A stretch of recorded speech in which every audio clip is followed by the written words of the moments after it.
Hello and welcome everyone to another episode of the GoLive series, where we have very interesting conversations with with our customers, with our partners, in terms of understanding how they started their GenAI journey, but most importantly, what type of use cases they selected, which saw the light of the day in this challenging world of GenAI. This is your host Rishabh, founder and CEO of GoML. GoML, as you might recall, is a very native and a niche GenAI solutions provider in the space. Today, I've been joined in by a very special guest, Kay. Thanks for joining in. Who's been in the industry for almost close to 15 plus years now. She's been a software engineer herself, right? So she probably has a deep understanding of the tech world. How do you probably develop and design some of these complex solutions? A consultant at heart, has spent more than 6 years at probably organizations like PwC. But most importantly, she's a mother of two.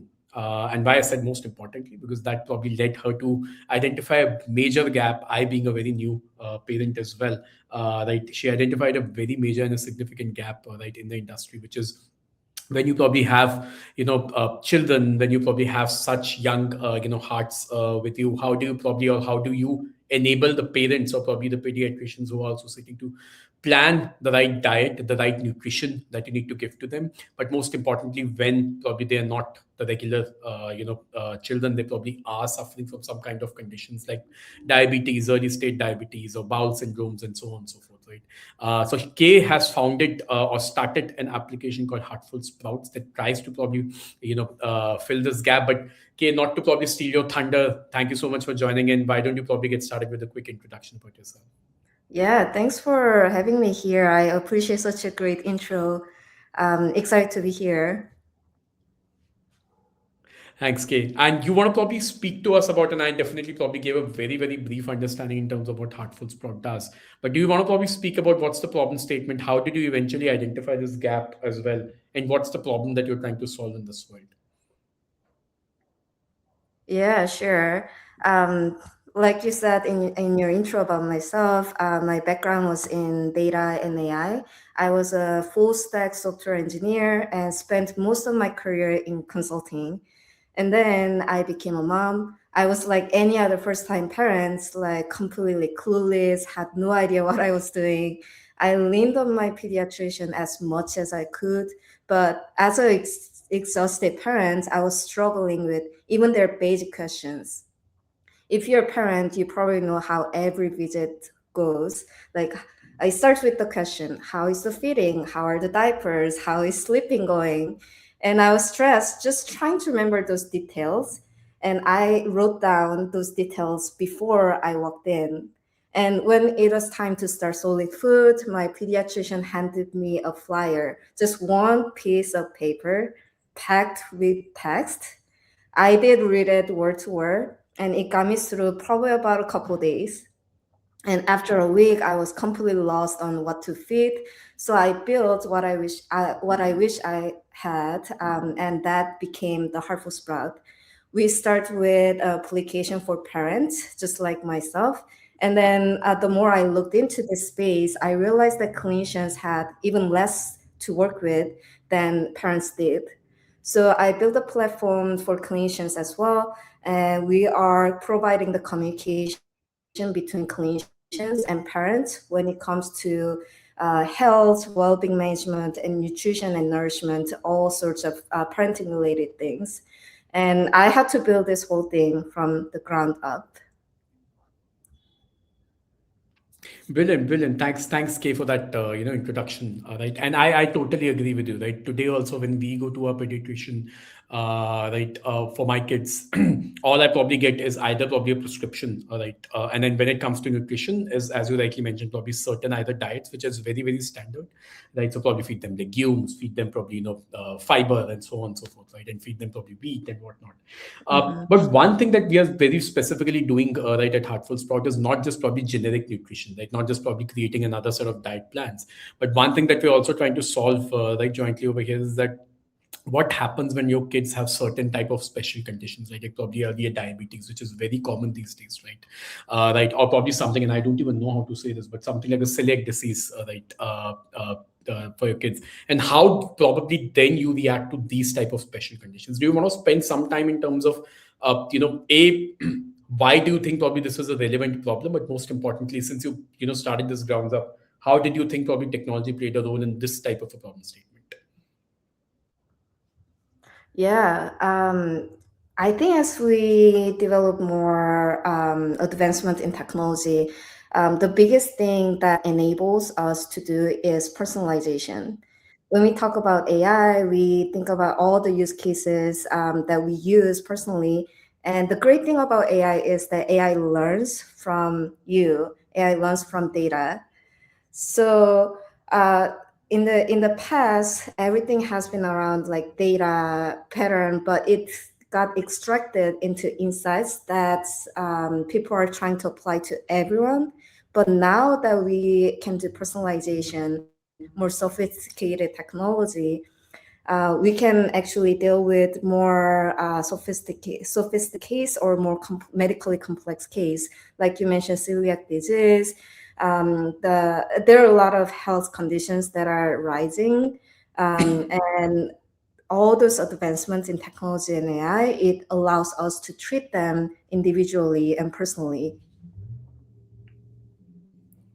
And if we talk, so thanks, Kay, for that. And a lot of this probably is a data problem, right? Because obviously I have a lot of data, which probably when it comes to probably children, right? I have a lot of data which probably would be speaking about nutrition. That if I probably pick a set of ingredients, this is the amount of nutrition or calories that probably I'll get. But when it comes to probably these specific conditions or diseases, if I may, what was your approach in terms of, and that's a bigger problem that everyone faces in this world, like what was your approach in terms of identifying that if probably someone or a kid or a child is suffering from early stage diabetes, what type of an adjustment needs to be made? How did you probably start working or approaching towards that data? Yeah, that's a great question. That's one of the tips that I wrote down that I wanted to talk about, because that also leads to how we design the AI solution and how we design the use cases. So actually, let me take a step back. When I built this platform from the ground up, all the clinical dashboard, mobile apps, the data infrastructure, everything. I as a technical person, I started with the AI first, assuming that people will use this because I wanted this. But we have to take a step back and really think about whether this can fit into the existing workflow. We realized that we didn't understand the clinicians' workflow enough. And we are trying to be a part of their workflow, but we didn't understand the problem enough. So we stripped out the AI part, ironically, and then we really sat down with them and worked with them, trying to understand their workflow, and we build our solution without the AI first, and we let them do a lot of manual work, and knowing that we know that that's not efficient, we wanted to just watch it. And then once we do that, we started understanding the workflow, and then we added AI back in, and that's where we saw the real change. Like for example, the project that we did with GoML was the recipe modification project. We had a dietitian who had a child who is helping a child with celiac disease, and she was checking every ingredient, working on substitutions, changing the recipe steps, and coming up with the meal plan. She was doing that for every recipe in the meal plan template that she had. It was tedious, time consuming, and taking hours. And that's what we wanted to get rid of using AI. That's where we identified when it's taking like hours of effort, then that's where we saw the AI could help come in. Now with the recipe modification app, they can modify what they had in plan in a matter of minutes. They just have to review and maybe change a few things based on nuance or the context that they had. And it became from like hours of job to a couple minutes of job. So my that also leads to my advice for identifying the use cases for AI. Look at where you see the people are wasting their time. Wasting as in like look at where they spend so much time in their regular workflow. Really understand what they're doing, and then bring the AI in. AI is evolving very fast, and you see new tools every single day, and it's becoming cheaper and cheaper. So definitely, you should stay up to date, keep yourself up with all those tools, what it can do. But the real use cases comes from the really understanding the context and the problem. So that's the biggest tip I prepared for to share with the audience, and I'm already giving it out. No, thanks. And that's a brilliant piece of advice, first of all. And I'm really glad you probably brought that up, right, Kay? Because, and I always tell this to probably most of the customers that we also work with, that AI adoption is not a sprint, right? It's a marathon, right? It needs to be run at its own pace, right? There are certain milestones that will have to be achieved before you probably start building some of these models or start, customizing some of these models. And I think you put it out brilliantly. And the approach that you guys took, which is probably first, let's try to create in that whole step of, building a diet plan first of all, and then recipe modification. How does it actually happen on the ground first of all, before I even probably start analyzing or start leveraging probably technology on top of it? So that's a brilliant piece of advice, right? Now, might be a slightly personal question, but does that this approach comes to you naturally because you've been a consultant, right, for most of your life? And then probably how was that transition of from being a consultant to now probably running your own company, and most importantly developing your application, right? How was that transition, Kay? Oh, well, I'm still in the middle of it, so take this with a grain of salt. But it doesn't come naturally. Especially as founders, a lot of founders, especially, we are like we are naturally fixated on the problem that we want to solve, and we already have some solutions in mind, and that's why we generally that's when we get excited about this space and try to go solve it. And it is hard, even as a consult, even when I had like so much of experience in consulting, it doesn't come in naturally. So I always tell myself, just shut up. Just shut up and like hear what the other people say. Just get in front of them, just listen to what they say, and then you will learn way more if you just strip out all the thinking or biases in your mind. Absolutely. As they say, that the smartest person in the room is the one who's actually listening, right? Hmm. And being a consultant myself, right, I agree, right?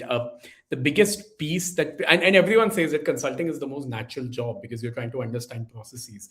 But it was so natural, then probably why people were paying millions of dollars to PwC and BCG. So I'm totally with you. It doesn't come out naturally. It requires a lot of effort, right? But Yes. how was your experience? And especially, I know, like you being an entrepreneur, especially probably a developer, right, at the heart, right, and you've developed these platforms from grounds up. Bringing an external vendor like probably GoML might have been challenging, right? Because you know the trade of the show yourself. How's your experience? A probably working with GoML specifically, but most importantly, the overall coordination that you were able to bring in, right? Can you repeat the second part?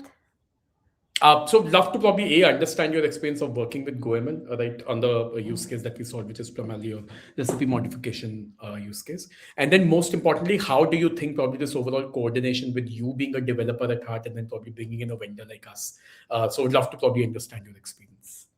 Yeah, sure. Well, first, one of the reasons that I choose to go with GoML is that GoML has like all the expertise that I needed to like try different things for this AI use case.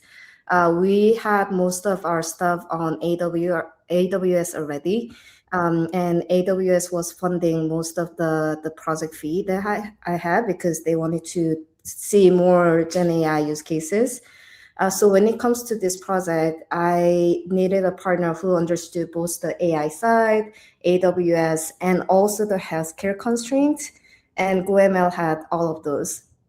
And it was critical that AWS was the center of everything because we already had everything set up in AWS. And working with GoML was actually it was very interesting to be on the other side. But everything was so efficient. I didn't have to tell much about it. So like as soon as the project was set up with contract and the timeline, They just took it from there. I didn't have to intervene, as it maybe the active development part was maybe like 2 weeks. And then after 2 weeks, I was invited to see the demo and see how it works. I did provide some feedback based on how it's going to fit into the workflow of clinicians. And then they did one or two more rounds of iterations, and it was ready. It is POC, but it is ready to be brought to the production. And since I know what it takes to get to that level so fast, I just had a very high regard of everyone who was involved in the project. No, brilliant. And thanks, first of all, for that feedback, Kay, right? Really appreciative of that feedback and the trust that you actually put into a team, because I know probably as a founder, it's very difficult to put your baby in someone else's arms, right? So thanks for that trust, first of all. But I think that's where probably, we love contributing or probably helping our customers across, because till now what has happened is, and most of the, clients that we've come across with is the biggest concern that they've highlighted is that when they've gone to a vendor, there's a lot of time experimenting, even building, right? Like they probably spent a lot of time in building, but no one probably allows me or gives me time back to test it out and give feedback. So through our boilerplates module, that's the gap that we're trying to fix, right? That we probably want to get to the customer with the active build phase, as you mentioned, probably within 2 to 3 weeks. But customers have now a lot of time to test it out, give their feedback, improve the accuracy, and so on and so forth, right? So again, thanks for trusting the team, and would love to probably continue engaging over here. Right. I do have one more question. So one obviously is would love to understand, right, where do you think Heartful Sprite is headed to, right? I know you identified a very, very big gap. I can probably tell that personally as well, being a new parent, as I highlighted. But where do you think probably this is heading? So what's your vision probably for the application now? Yes, thanks for asking that.